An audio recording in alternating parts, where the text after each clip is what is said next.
The Brave Bible Brothers. The 10th chapter of the second letter to the Corinthians. Now I, Paul, myself, entreat you by the humility and gentleness of Christ.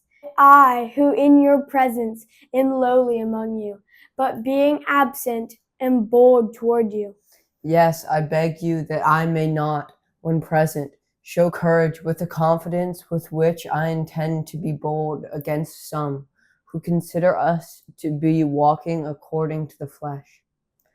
For though we walk in the flesh, we don't wage war according to the flesh. For the weapons of our warfare are not of the flesh, but mighty before God to the throwing down of strongholds, throwing down imaginations and every high thing that is exalted against the knowledge of God, and bringing every thought into captivity to the obedience of Christ, and being in readiness to avenge all disobedience when your obedience is made full. Do you look at things only as they appear in front of your face? If anyone trusts in himself that he is Christ's, let him consider this again with himself, that even as he is Christ's, so we also are Christ's. For even if I boast somewhat abundantly concerning our authority, which the Lord gave for building you up and not for casting you down, I will not be ashamed, that I may not seem as if I desire to terrify you by my letters. For his letters, they say, are weighty and strong, but his bodily presence is weak, and his speech is despised.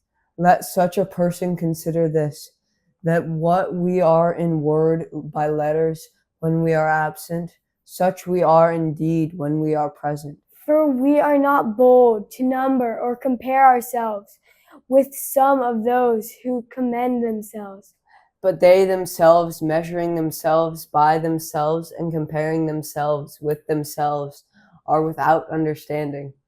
But we will not boast beyond proper limits, but within the boundaries with which God appointed to us, which reach even to you. For we don't stretch ourselves too much, as though we didn't reach to you.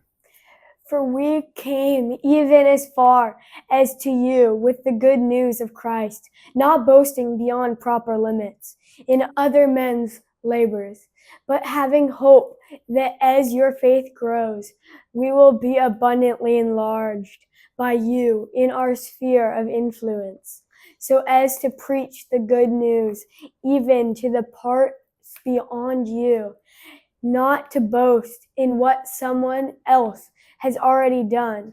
But he who boasts, let him boast in the Lord. For it isn't he who commends himself who is approved, but whom the Lord commends. Thank you for joining us on the Brave Bible Brothers.